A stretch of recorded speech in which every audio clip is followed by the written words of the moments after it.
Baik, terima kasih saudara. Senang sekali saya Dosi Alfian kembali menjumpai Anda dalam program Serambi Topik. Seperti biasa kita sembari Anda membaca Harian Serambi Indonesia, kita ngobrol sedikit tentang informasi-informasi hangat yang diangkat Harian Serambi Indonesia hari ini. Kali ini, Senin pagi bersama Redaktur Pelaksana Harian Serambi Indonesia, Bung Yarmin Dinamika. Assalamualaikum, Bung Yarmin. Waalaikumsalam warahmatullahi wabarakatuh. Selamat pagi dan terima kasih tentunya di Kompas TV hari ini. Jika di beberapa daerah gubernur sudah melantik bupati dan wali kota berjalan dengan lancar, serta harapan masyarakat kemudian hadir dan disandarkan kepada mereka, tapi sepertinya berbeda dengan apa yang terjadi di PD, yang kemudian juga hari ini pelantikan rencananya juga akan diboikot. Ini seperti apa informasi yang kemudian ingin kita sampaikan kepada masyarakat? Ya, pukul 9 hari ini, ya kira-kira 2-3 jam lagi lah dari sekarang, itu akan berlangsung berdasarkan jadwal yang sudah ditetapkan, pelantikan bupati dan wakil bupati PD terpilih, yakni Saudara Roni Ahmad dan Fadullah TM Daud yang terpilih pada 15 Februari yang lalu. Kita tahu setelah mereka terpilih ada banyak gugatan, ada banyak sanggahan atas terpilihnya mereka karena diduga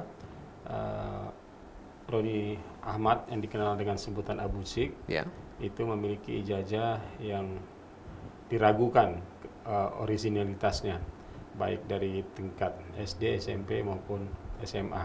Tapi dia sekolahnya banyak di sekolah agama. Tetapi pada saat itu baik KIP maupun Panwasli setempat itu menganggap sudah selesai. Ada verifikasi, datang ke sekolah-sekolah itu nyatakan betul ini dia pernah sekolah di sini. Cuma yang memang agak aneh antara ijazah yang satu dengan ijazah lain di tingkatan yang berbeda itu namanya beda-beda gitu. Meskipun fotonya sama gitu. Bahkan nama dia di paspor ya itu juga beda lagi gitu. Jadi ada banyak sekali nama. Roni Ahmad muncul 2-3 kali, tapi selain Roni Ahmad ada nama lain gitu. Adapun Abu Sik itu adalah sebutan populer terhadap dia. Nah, atas dasar itulah kemudian banyak orang meragukan ketika itu, tapi untuk tahapan di Panwasli maupun di KIP itu dianggap sudah selesai. Nah, tetapi upaya dari rivalnya, terutama Pak Sarjani bersama M. Iriawan melalui kuasa hukumnya melaporkan kasus ini sampai ke Polda untuk diusut, untuk kemudian diverifikasi nanti benar apa tidak. Ini mulai digiring ke arah pidana. Inilah sebab kenapa hari menjelang pelantikan pada hari ini, dari kemarin dan 2 hari lalu sudah dilayangkan surat oleh Safarudin Yara, Yayasan Advokasi Rakyat Aceh, untuk minta kepada DPRK setempat menunda pelaksanaan pemilihan itu. Pelantikan ini? Pelantikan itu. Dan kemudian yang juga menarik adalah ada 23 dari 40 anggota fraksi Partai Aceh, partai dominan di sana, yang kemudian memboikot pelantikan ini.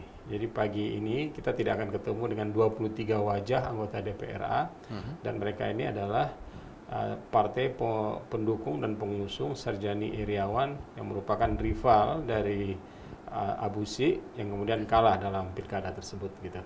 Nah, di luar 23 dari fraksi Partai Aceh, masih ada beberapa orang lagi dari Partai Nasional yang merupakan koalisi dari Partai Aceh ketika mendukung dan mengusung dan mendukung paket Abu Sik tadi ya? Paket Sarjani tentunya. Sarjani, nah, jadi mereka masih menganggap bahwa masih perlu ditunggu ending dari proses hukum yang saat ini masih berjalan di Polda Aceh gitu. Oke, seberapa besar pengaruhnya bagi situasi keamanan politik jelas di besar sekali karena memang sekarang? di tempat lain nggak ada ancaman-ancaman ya.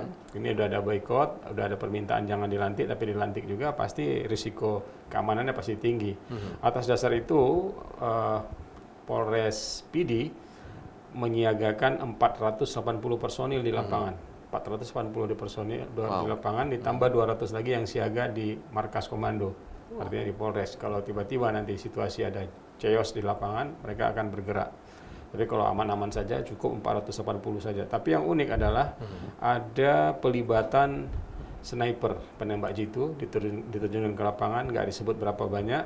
Kemudian ada penjinak bom juga diturunkan, ada para pelopor, dan yang paling menarik yang nggak ada di tingkat provinsi kemarin itu adalah polisi anti teror gitu. Oh, Kemarin polisi waktu anti teror pun kemudian pelantikan Pak Irwandi tempoh hari kan Oke. dia dikhawatirkan ada macam-macam kejadian. Tapi pada saat itu polisi anti teror tidak dilibatkan. Kali ini polisi anti teror mulai dilibatkan gitu. Oke, ini menarik juga, Ya. apalagi kemudian pelantikan tetap dilaksanakan ya, Bung Ya, Yarmen. Ya, dan kemudian- ya, satu lagi berita tambahan terkait ini adalah Dirjen Odda Safrijal dari Jakarta sudah menegaskan bahwa kalaupun ada proses hukum itu tidak akan mengganggu Pelantikan ya, tidak akan menghambat karena memang kalau nanti ternyata mau terbukti dia berjaya palsu, ya dia akan dicopot gitu dalam kapasitas sebagai bupati gitu. Jadi untuk istilahnya sementara tetap akan dilantik. tetap ya? akan dilantik. Tidak, karena semua proses tahapan pilkada itu sudah berakhir gitu. Gugat menggugat, kemudian ditangani oleh Gakumdu, diserahkan kepada Panwasli, bahkan digugat ke MK pun ini dianggap sudah selesai prosesnya. Jadi nggak mungkin ada ditambah penundaan lagi gitu. Ini kalau ditunda dampaknya pasti akan panjang gitu. Terutama kita harus di PD harus ditempatkan PLT atau PLH ya, PLH lagi gitu. Ditambah kemudian ya situasi hukum ini menjadi tidak jelas gitu. Padahal mereka sudah masuk ke tahapan di mana mereka harus dilantik gitu. Benar-benar proses panjang bagi PD Panjang dan sendiri untuk menegangkan memimpin, untuk memilih pemimpinnya di sana. Kita tahu bahwa pilkada beberapa waktu yang lalu juga diwarnai dengan begitu banyak dinamika yang ada di sana ya, Bung. Informasi lain yang kemudian juga dihadirkan Harian Serambi Indonesia esok hari. Ya, dalam 2-3 hari terakhir ada berita dari Serambi, headline halaman satunya, terjadi krisis keuangan di kas Aceh Utara. Aceh Utara.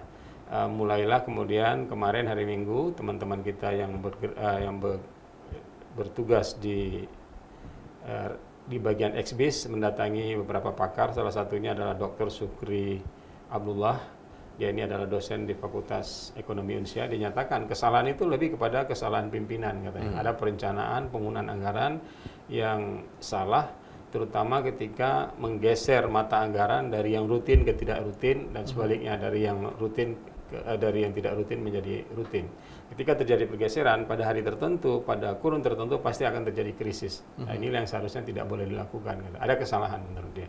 Oke, menarik. Informasi lengkapnya bisa dibaca di Harian Serambi Indonesia. Terima kasih Bung Yarmen atas bincang-bincangnya hari ini, dan saudara, demikian perbincangan kami bersama Redaktur Pelaksana Harian Serambi Indonesia, Bung Yarmen Dinamika. Dan jangan lupa baca Harian Serambi Indonesia, perbaharui informasi Anda juga di www.serambinews.com. Saya Dosi Alfian, sampai jumpa.